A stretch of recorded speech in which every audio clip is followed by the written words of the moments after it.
Hi, welcome to the next video on the Academy of Development. If you're here for the first time, my name is Sylwia and I'm a life and business coach. And if you've seen my other videos, welcome back. I have a huge pleasure to invite you to the new series on the Academy of Development, in which I invite successful people from different walks of life so that they can share their recipe for success with us. Even though my guests are so different in many aspects, what connects them all is that they're very, very inspiring people. My first guest is Mark Shinn. Yeah. Yeah. My first guest is definitely an exceptional person. He's a double world champion in freestyle kite surfing, kiteboarding, and he's a happy father and a husband. And apart from that, he's also a successful businessman. He is the owner of the company Shinn World that produces kiteboard equipment. Shinn World was awarded the best board brand when it comes to the design, the performance, and the ethos of the company.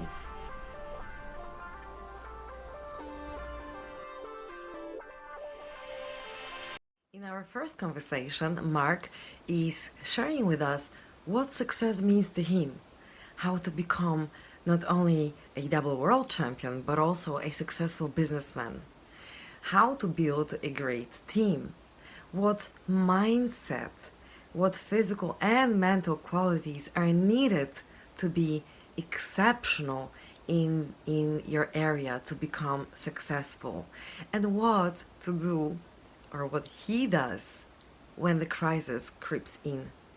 Day that I don't want to walk into a shop because I don't want to have a conversation with the owner, this is the day that I would like to stop doing this business, because it's we're working in something that we are passionate about and we love, and of course it's business. It's everyone is doing it to make money. The passion and the fun is aside. Business is about making money. But you can do that in a honest and respectful way, in a correct way. In the world we live in, you can do very much on your own and call yourself successful.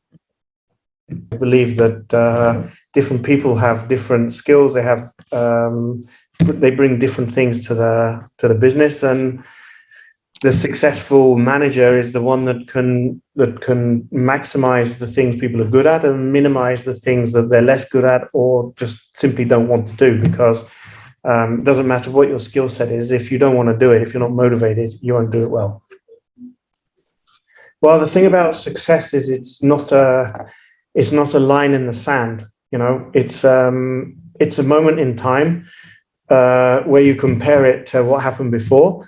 But the instant that moment in time is gone, the line is gone again. If you look at successful people, it's not that they got to a certain amount of money in their bank account or a certain date and said, "Okay, that's it, I'm finished. Thank you very much. I'm done. I was successful." or in fact, that very phrase says it all. I was successful. I think my father always used to say, success breeds success. When you have some success, it pushes you to have more success, which pushes you on again and again. And I think it's, to trying to be successful in whatever you do is a constant theme that runs through, not just the end point that you try to reach. 100%, yes, success is completely based on your mental attitude. It's having the correct attitude won't make you successful, but not having the correct attitude will definitely stop you from being successful. This is a complicated recipe that's different for every person. What motivates people, what drives them forwards to succeed. Everyone has a slightly different set of ingredients to create that. the prime quality you need to be a world champion is you need 100% belief in yourself. There can be no room for doubt. You know, in sport, especially, you have, in terms of successful athletes, you generally have two kinds of successful athlete. You have the amazingly talented athlete, and then you have the athlete who is talented but works really hard. And 99 times on 100, it's the athlete that is talented but works really hard that's more successful. For me, going back to this "what is success" question, is success is it can never be a flat line. It always has to be a steady upwards, or not steady. It always has to be an upwards trend.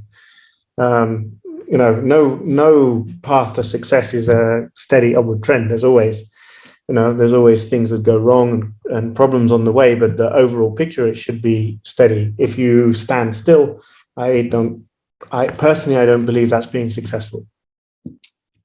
Hi, Mark. Okay, let me start with my first experience with kite surfing.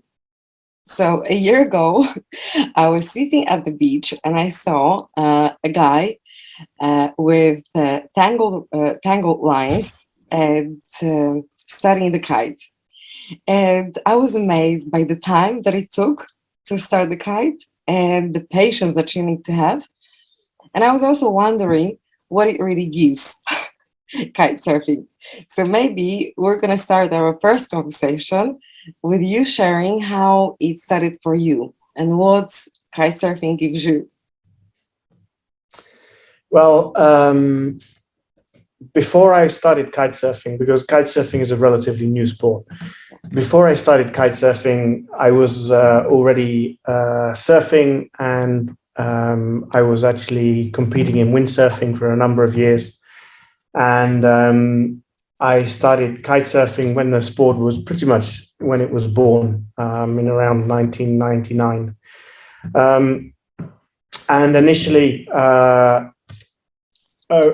it was something new, so I wanted to try it, but also it looked like it was a sport that would be quite exciting in less wind, because windsurfing, as you progress in windsurfing, you actually need more and more wind to enjoy it.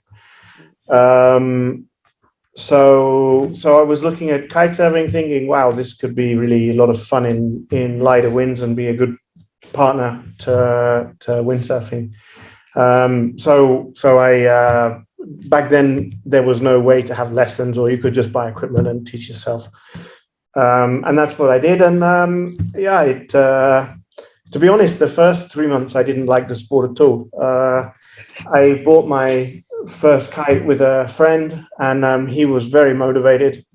And I didn't want him to get better at it than I was, because I'm quite a competitive person. So I was going a lot. He was motivated to go every day, and I went with him because I didn't want him to get better at it than me.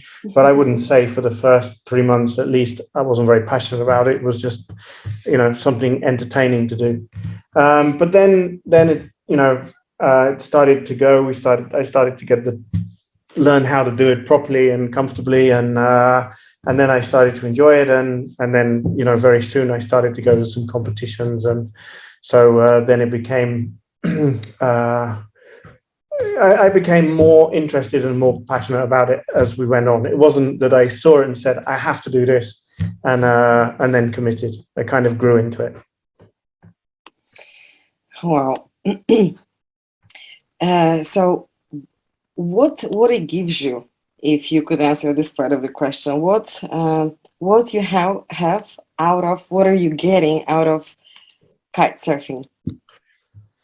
I think in all the sports that I enjoy, not just kiteboarding, it's a feeling of freedom, because whilst there are physical rules,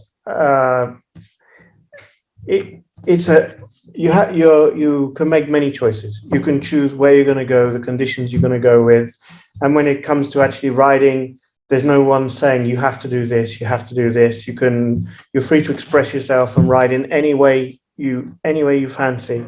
It doesn't matter if you're doing what you're doing is completely unique to you, or you're doing exactly the same as everyone else that's doing that sport. But it's this feeling of freedom and ability to be creative or inventive, to try to discover what it will do and what it won't do. And I've had this passion throughout my life in doing sports is trying to explore where the boundaries are, what will work, what won't work, and mostly what I enjoy about sport is learning and improving. It's I get bored very quickly, so it's pretty rare that I keep doing the same thing over and over again. I always want to try and do something new or something different. Wow. You said freedom.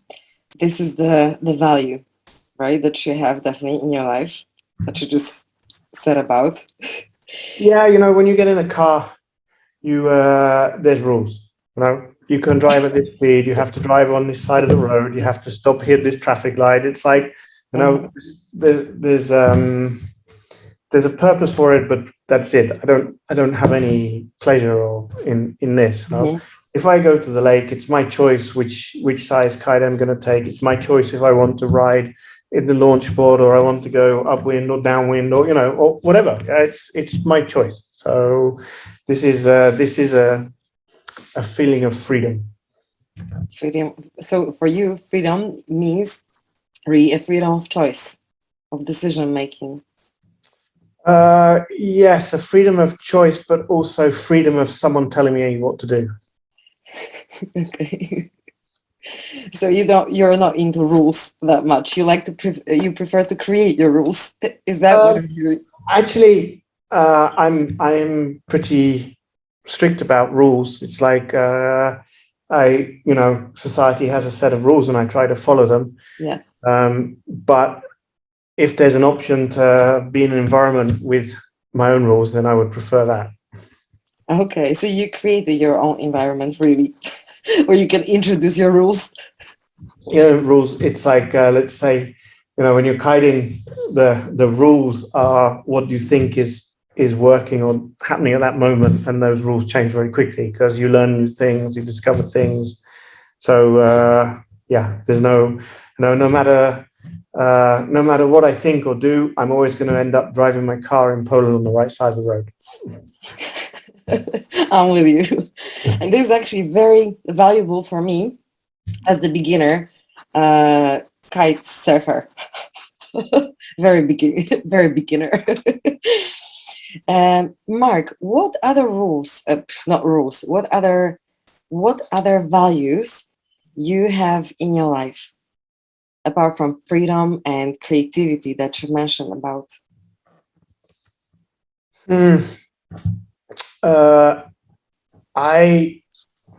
I would say my main value is I try to behave in life the way I would like people to behave towards me.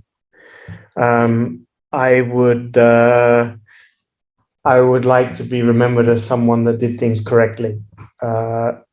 No, that doesn't mean everyone's always going to like what you think or what you say or what you do. Definitely. But for me, it's important to be honest to myself, and it is important for me that respect for other people and the environment around you is really important.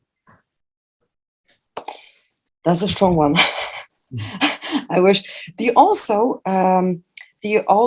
live by these ethics in your company, or should I put it in a different way? Do you have the same culture, or do you build the culture of your organization, the Shinn World, around these values too? Absolutely.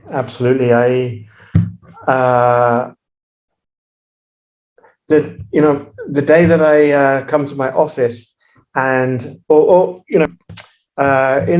because of what we do, I'm very often visiting distributors we work with or shops we work with, and the day that I don't want to walk into a shop because I don't want to have a conversation with the owner, this is the day that I would like to stop doing this business, because it's we're working in something that we are passionate about and we love, And of course, it's business. It's everyone is doing it to make money. The passion and the fun is aside. Business is about making money. But you can do that in a honest and respectful way, in a correct way. It doesn't have to be. I absolutely don't believe in, you know. In English, we say pulling the wool over someone's eyes. Oh. But of course, it is. You can't be completely transparent about everything in business. It's we make a product and we sell it for a year, and then we make a new product, and everyone knows we're doing that. And but until the day we release the new product, I am going to tell everyone that the current product is the best thing ever. But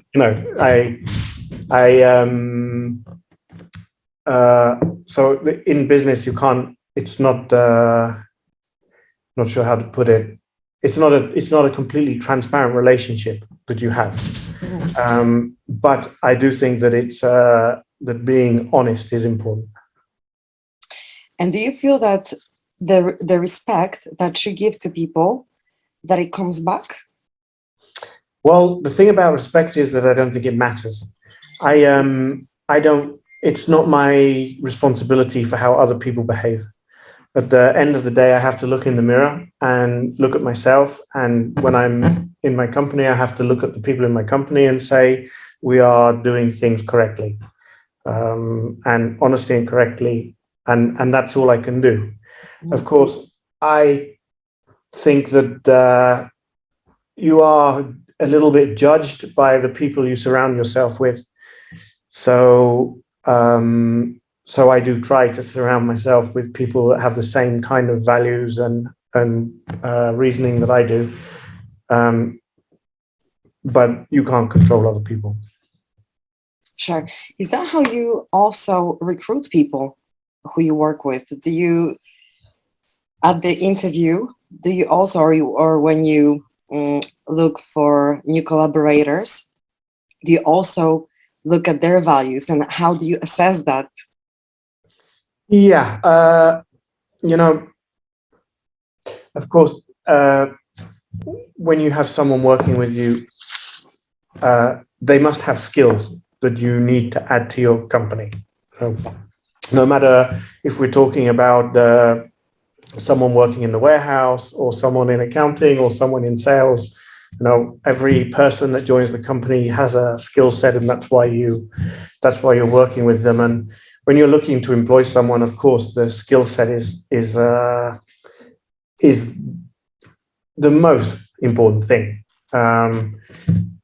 But at the same time, the purpose of meeting someone face to face is that they do share the same kind of ideology, and that they will fit in with the team. This is business is a team game. So when you're recruiting, you really need to find someone that will fit in. You said business is a team game. Yeah, it's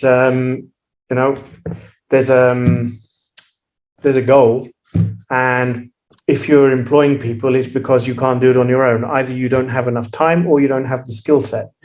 I believe firmly in skill sets. I believe that different people have different skills. They bring different things to the business, and the successful manager is the one that can maximize the things people are good at and minimize the things that they're less good at or just simply don't want to do. Because it doesn't matter what your skill set is, if you don't want to do it, if you're not motivated, you won't do it well. Mark, you just said that business it's a team game. Would you say, or you partially said that, but would you say that success can be achieved on your own, or is it always an outcome of few talents and few skill sets gathered? In business, you can never succeed on your own, never, because the total sum you can achieve is one. if you build your business on your own, you have to look at what the word business means. It means to trade with someone else. You can make a one-man company, certainly, but to make a business, you have to sell something or provide a service or do something which requires a client or another party. So can you be successful on your own? No. Of course, you can have a very successful one-person company, but it depends very much on what you're doing. You can be a business consultant, and you can work on your own. You can be a doctor can have a small surgery, and you can go to see the doctor, and they'll, but it's not. That's a one-person company, but it's not working on their own. The doctor is going to prescribe you drugs, so you're going to go to the pharmacy, and the doctor needs a patient, and maybe you need to go to the hospital, and that means there's a team in the hospital. So they might be different businesses, but it's not. You can't achieve anything on your own. Your business can't be truly successful if you look at yourself as a just one person. And I think it's the same I think it's the same throughout. If you imagine what can you do on your own as a person, you could say, okay, so I'm going to go running. I don't need anyone else, just me going running. And you say, okay, but presumably to be successful, you would want to run further or you would want to run faster. So you could say, okay, that is possible to be successful if you're just saying, okay, today I ran 1 kilometer, so tomorrow I ran 2, so that's successful.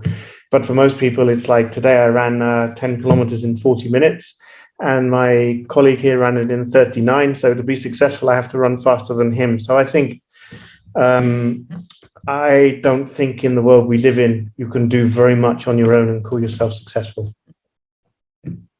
Thank you. This is very powerful. Would you say in kiteboarding, can you, or let me rephrase it, to become a world champion, as you've managed twice, is it possible to do it on your own, or like you said, you need other people to? No, absolutely not. You need equipment.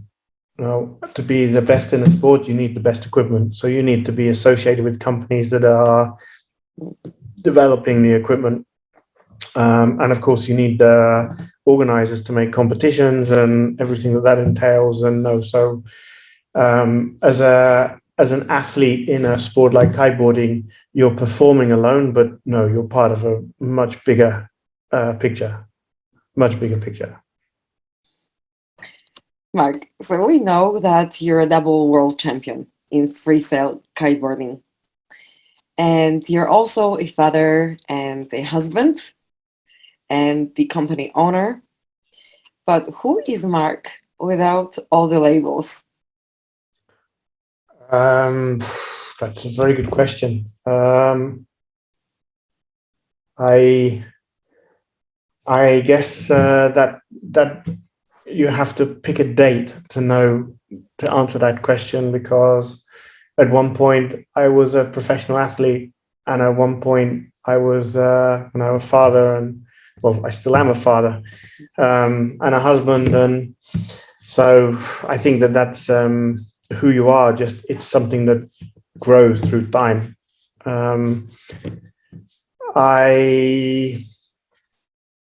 I'm a pretty, I would say, borderline obsessive person, where when something gets into my head, I don't want to let it go. And I think that's a character that goes through everything I do, whether it be sport or my business or whatever else. Once I have something in my mind that I want to do it, it's pretty hard to get it out of my head. Until you achieve this or are fulfilled about it. Yeah, and I would say I am a competitive person.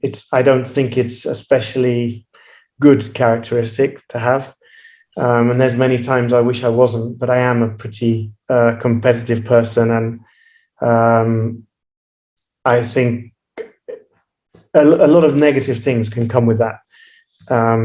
So I try to recognize it, and in recognizing it, you can at least try to control it a little bit, and not let the competitive side become too out of control. And what is the threat if we overtake? The threat is, first of all, if you're competitive and a little bit obsessive, it's very easy to lose sight of everything other than the goal, everything, which is never, maybe when you're young and single and, life is, you don't have too many responsibilities, maybe it's not so bad. But as you get older, it's, you have more responsibilities, and losing sight of everything is not, I don't think that's a very admirable quality. And inevitably it leads you to being selfish, which, again, that's okay when you're young and have, maybe it's not even okay then, but let's say it's maybe more acceptable when you're younger, but as you get older, it's not so acceptable to be so selfish. Especially that we know, as you said earlier, that success is built with others, right? Well, the thing about success is it's not a line in the sand. It's a moment in time where you compare it to what happened before, but the instant that moment in time is gone, the line is gone again.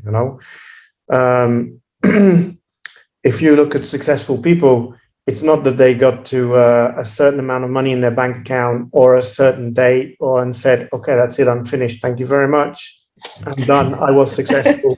or in fact, that very phrase says it all, I was successful. I think my father always used to say, success breeds success. When you have some success, it pushes you to have more success, which pushes you on again and again. And I think it's, to trying to be successful in whatever you do is a constant theme that runs through, not just the end point that you try to reach. Would you say that success is the mindset? 100% yes. Success is completely based on your mental attitude. It's having the correct attitude won't make you successful, but not having the correct attitude will definitely stop you from being successful. And I think if you could describe that, you would be a very successful person yourself. But I think this is a complicated recipe that's different for every person. What motivates people, what drives them forwards to succeed, everyone has a slightly different set of ingredients to create that. Certainly, if you take what's motivated me to do what I've done, and you put someone else in exactly the same situation, you wouldn't have the same end result. Maybe you have a better result, who knows? But you wouldn't have the same result. That makes perfect sense. And I think it's a good time to play a little game, a little quiz. And so, to get to know you better, for us to get the snapshot of most of how you see the world and different areas of that, different aspects of life, can we now play this game, this quiz? Mm-hmm. I'm going to be reading some phrases, some words, and I would love you to finish them by the thoughts that first come to your head. Okay? Ready? I'm ready. Okay. When I hear money, I think money oils the wheels of the economy. On its own, it's nothing. When I hear success, I think there can be more. When I hear happiness, I think there can definitely be more. And when I hear strength, its strength comes from hard work. And when I hear leadership, true leaders are born. When I hear family, I think. I think about my family always. And when I hear business, I think.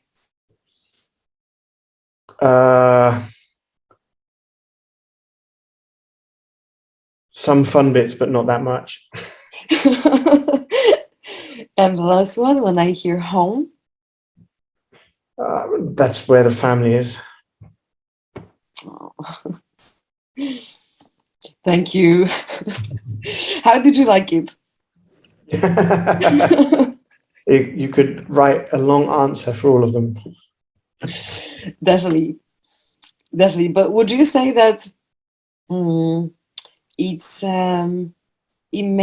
it was something that you or did these questions help you to dig deep into yourself more, or throw a different light on, or reminded you about how you see things? Yeah. It's always good to. Sometimes surprising questions make you think what really matters.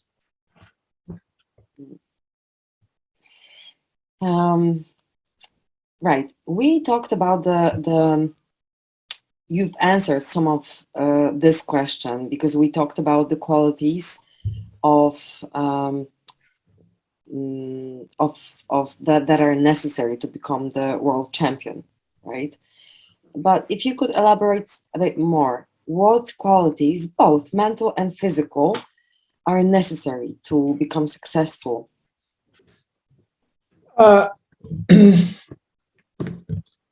In terms of sport, in terms of becoming a world champion, the physical side, this is this depends so much on each sport. I think it'd be very hard.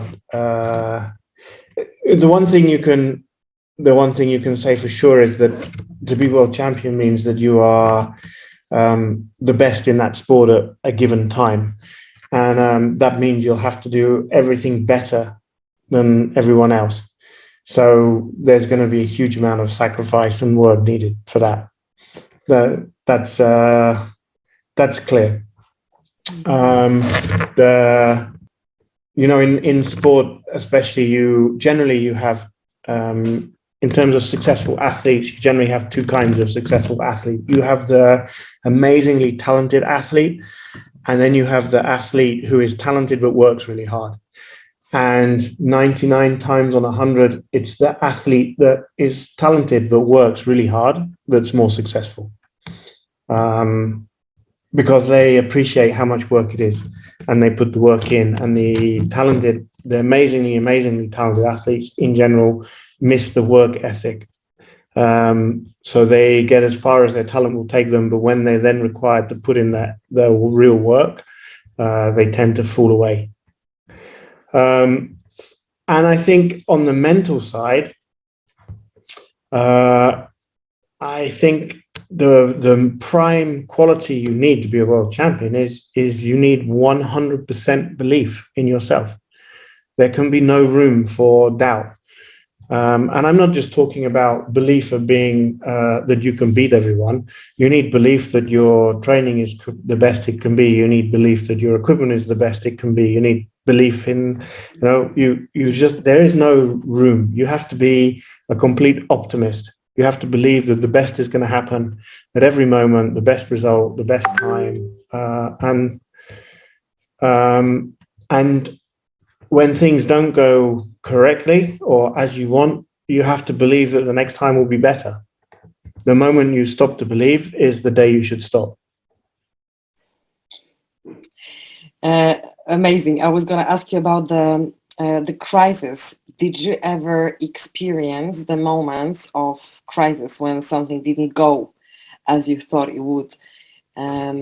Many times. Many times, but I would say one of my characteristics is I am an eternal optimist. I really truly believe always the best thing is going to happen, which makes it, let's say, easier that when things go wrong, I truly believe that it will go right the next time.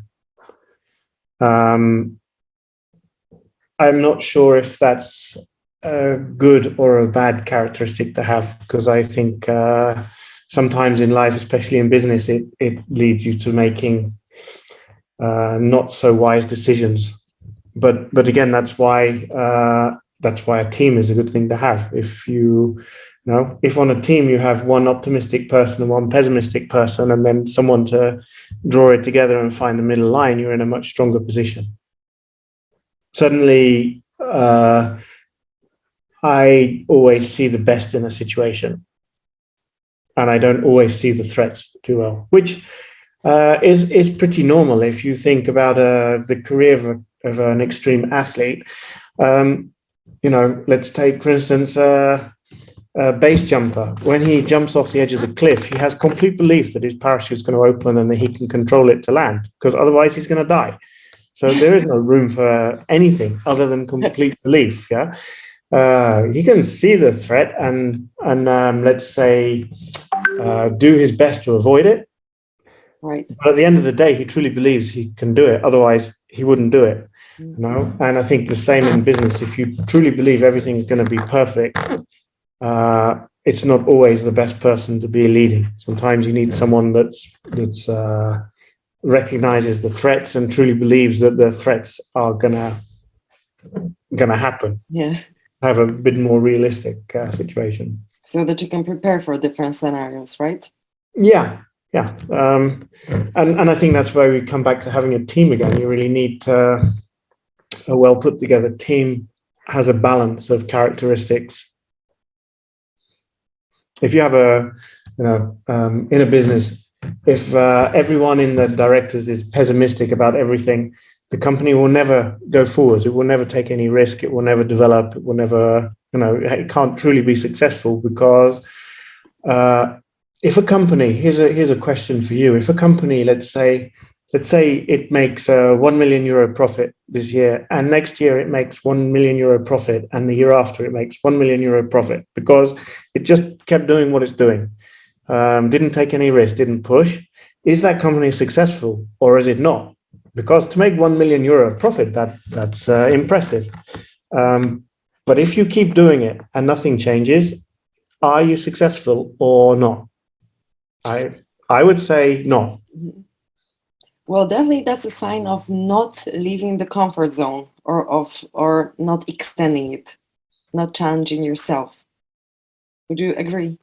Yeah, for me, going back to this what is success question, is success is it can never be a flat line. It always has to be a steady upwards, or not steady. It always has to be an upwards trend. No path to success is a steady upward trend. There's always things that go wrong and problems on the way, but the overall picture, it should be steady. If you stand still, I personally don't believe that's being successful. Thank you. This is really important, I think, for our listeners, and for those of you who are going to listen to this because of the kiteboard, because of that, and also because of your ability of connecting your passion and building your life around it.